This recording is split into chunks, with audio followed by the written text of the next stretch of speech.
Dr. Shabri.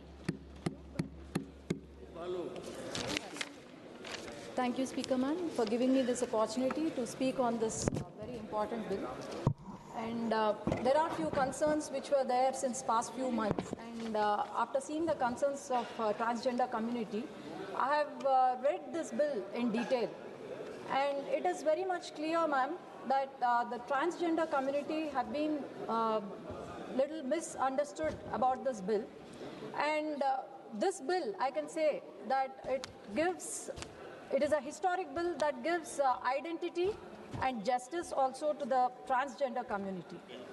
Ma'am, a small story about Ramayana, where Lord Rama, when he goes to 14 years of Vanavas, whoever have come with him, he says, all of you please go back to Ayodhya and let me finish off my 14 years of Vanavas.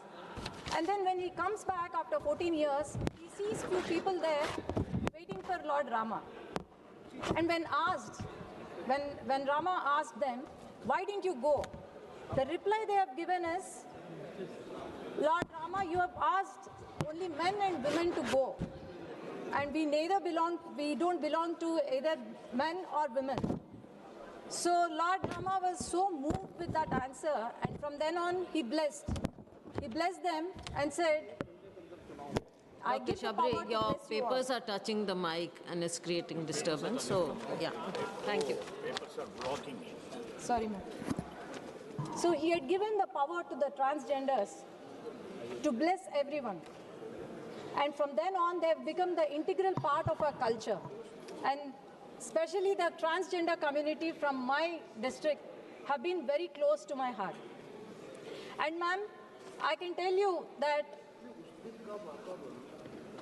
sir, please, Sorry. I'm not able to concentrate. The transgenders, we believe that they are Ardhanarishwara, we believe that they are Aila, and we believe that they are Brihanala.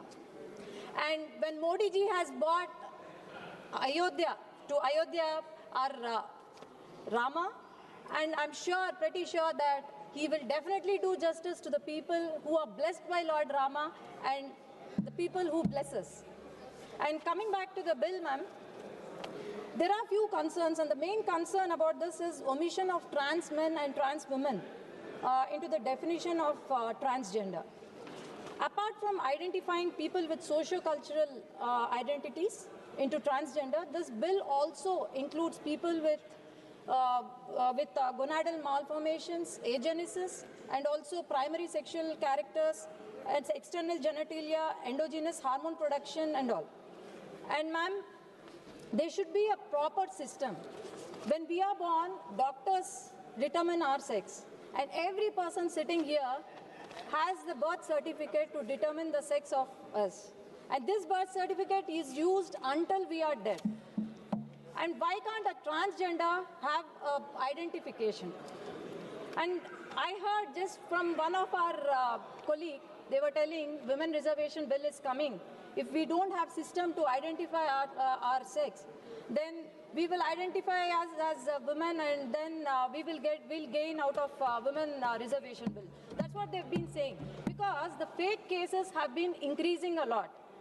The fake cases we have been seeing who are posing as transgenders, they've been increasing. And there was a transgender community that has come to me. Today, opposition has been speaking about the transgender community, about their rights.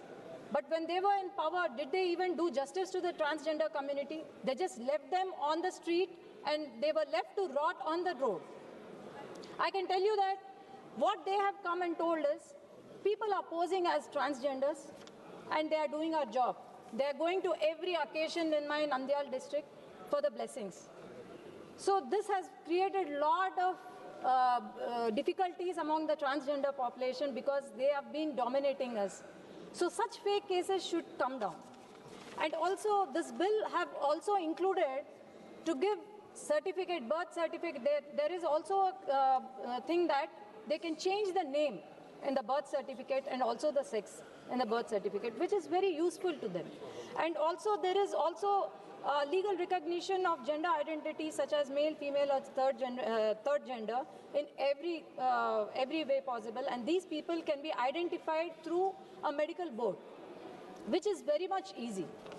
And also, ma'am, these people have been from the childhood, in the school, college, and during their jobs, everywhere they have been discriminated and they've faced a lot of problems. And this section 18 has further been amended.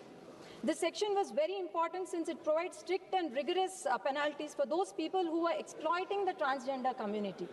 And they have been penalized very strictly.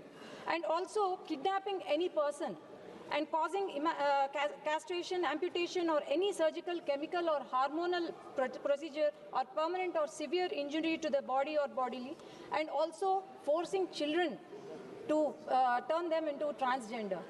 So we have to be thankful to the government that the strict punishment of 10 to 14 years and penalty of 3 years has been imposed on them. And also, ma'am, there are many instances where transgender community had to move to courts for the basic human rights. And this bill will resolve majority of the problems. And with various schemes like Smile scheme, health insurance in Ayushman Bharat, and also providing them shelters and rehabilitation, and also in every possible way we have been helping. And Andhra Pradesh is the second largest, it has second largest transgender community, ma'am. And we have been supporting them in every way we could. And even today, our social welfare minister has distributed autos to the transgender community, and we have been giving NTR Bharosa 4,000 pension to every transgender person in our state, ma'am. And also, I would like to request the minister, honorable minister, we have been getting a lot of concerns every day from the transgender community. So I would like the minister to examine every concern that has been brought up by the transgender community, as we have to be on their side, and I'm sure we will do justice, and this bill will give true justice to the transgender community. And with these words, I support the bill, ma'am. Thank you.